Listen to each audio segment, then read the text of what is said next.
Hey, what's up, IGN? My name is Jose Otero. I'm here with Tim Gettys. Let Tim host. And we're going to talk about the Smash Brothers screens of the week. So, Tim. Yes. What happened this week? Okay, this week we got the craziest screen I think we've ever gotten. Possibly the craziest. In Smash Bros. History. So last week, Sakurai decides that he's going to announce that new characters are going to be announced. On a live stream, which happened on the Monday that the screen came up. The first time they announced the characters are being announced. Usually they just announce the characters. So everyone's all excited, waiting for the characters to be announced. And then at midnight, they show this Rayman trophy. What? I don't get it. Like, where's that even come from? So if Rayman was a playable fighter, he would fit completely within this world. But he is not an announced character so far. So that was like the most confusingly timed announcement I think they've ever made. Sure. And also, this is so interesting that it's a third-party character getting a trophy in Smash Bros. When the third-party character is not playable. So far. Unprecedented ground here. Yeah, exactly. Yeah. So that's interesting. Okay. Cool. And their thing is like, oh, it takes a lot to make 3D models, and Ubisoft sent us all this pretty stuff, so we made trophies. Yeah, there's a cute quote about how they were expecting a 2D render because Rayman Legends or Rayman Origins, if you played either one of those, are both in sort of a 2D, an awesome 2D art style, actually. But it looks really good as a 3D trophy regardless. Yep. It happened. Cool. So moving on, then you heard about maybe 3 characters that got announced this week. So we got some Lucina, we got some Robin, we got my boy Cat Falcon back. Yep.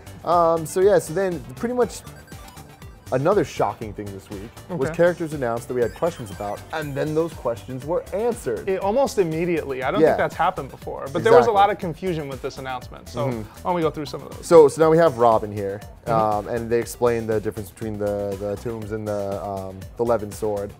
And you can select the different genders for Robin. There's the male and female. Sort of like you would with the Animal Crossing Villager or with the Wii Fit Trainer between the male and female. Exactly. So, I mean, that's cool. That's pretty much all I needed to say there. It's just like, the trailer kind of showed a lot of that, but this at least shows the difference between the sword and the tombs. Yeah, but then the big question that they had to answer, because everyone was just like, hello, what is going on? When Lucina got announced and everyone saw that she had the same moveset as Marth, it was like, wait, what? Why? Yeah. I don't understand. Is she just Marth's alt, sort of the way Villager would work or the way Wii Fit Trainer would work? And it turns out the answer is no. Okay. So that's what's shocking here. So Villager, like you were saying, there's a female and male. Wii Fit Trainer, there's a female and male. Lucina and Marth, that would make sense, but they announced her as a newcomer. She has her own spot on the website as a newcomer. And she had the whole little like, Lucina wakes up for battle or something like that. I don't even remember what it was. And the reason for this was she wakes her blade. And the reason for this was that she is slightly shorter than Marth. So she's slightly shorter. Her sword doesn't have the same tipping effect that Marth does. She has all the same moves and seems to be faster, which blows my mind. Great, a faster Marth? Yeah, but without the weirdest clones ever. Okay, but without the tipper, I think that helps balance it out a little. Because imagine if she was faster and she had the tipper, like you would not be safe. Like everyone would lose to that character.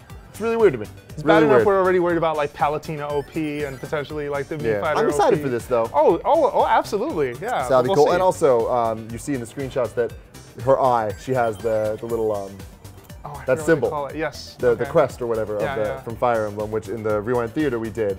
I said, oh, you can't see it. That's an interesting oversight.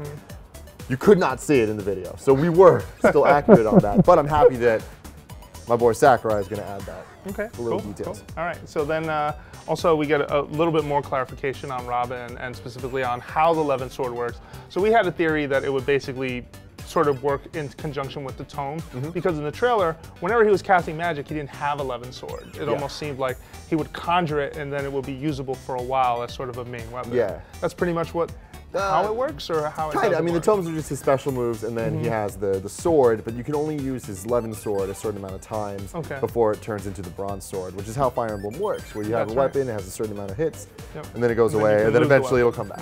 Okay. So, yeah, that was cool. Got it. New characters out of the way. The next thing we got, Cats. It's like Nintendogs, but like meaner? I don't know. Cats aren't nice. When there are about 5 breeds of dogs, it's again one of those sort of like side notes, just like, hey, DIY, like, or did you know kind of stuff. Yeah. So it's interesting here. It's the 3DS exclusive stage, the living room, where the little Nintendogs, and now Cat's confirmed. Just gonna be chilling, doing kitty things. You look so happy about this. I'm pretty thrilled. But I will say, a couple days ago, we got to play a little more of the 3DS version. That's right. And as I was playing it, someone used the assist trophy and the Nintendo came out and it was 3D. You guys don't know what you're getting in for here. That little puppy was coming out and I was like, this is a lot to handle. I heard Tim freak out across the room. He's a lot to handle. Yeah. Okay. Then we're ending with something that kind of warms my heart here. Okay. We get to see the little, the screen KO shots where the characters get hit to the screen and kind of like squish up against it and like slide off. I'm happy. That's like a Smash staple. We also get confirmation that the Team Rocket style Star KO, the Team Rocket Star stuff again. Ding. They're coming back. Okay. Big fan. So this specifically is really important for a couple of reasons. One is because I want to say in Brawl and in Melee, when they hit the screen, it was something that was super quick. It would just happen and they were gone. Whereas in this one, you can tell between the 3DS version and the Wii U version, they were going for the, okay, they're stuck there a few seconds and then they kind of wipe down.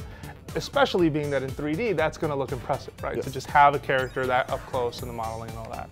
But what it, I guess, didn't occur to me necessarily is that something like that takes a little bit more time. It takes time, and like those milliseconds are gonna affect your gameplay. So it was cool to see in this update that Sakurai says, well, towards the end of a match, these kind of KOs, or the star one where you'll disappear and turn into a speck, will be less likely to happen because they want to get you back in the fight and give you another shot. And that's great. Yeah, it's a good idea. That was this week. Yeah, pretty good week, for the most part. All right, well, there you have it. New characters, 5 breeds of Nintendogs about, cats. That was our Smash Rewind update for the week. For all of your Smash Brothers needs, keep it right here at IGN. Hey guys, I love Smash Bros. If you love Smash Bros, you should make sure to subscribe to youtube.com/SmashBrosIGN. It's going to be your final destination for trailers, gameplay, and analysis of all the latest Smash Bros content. You should subscribe because it's going to be awesome.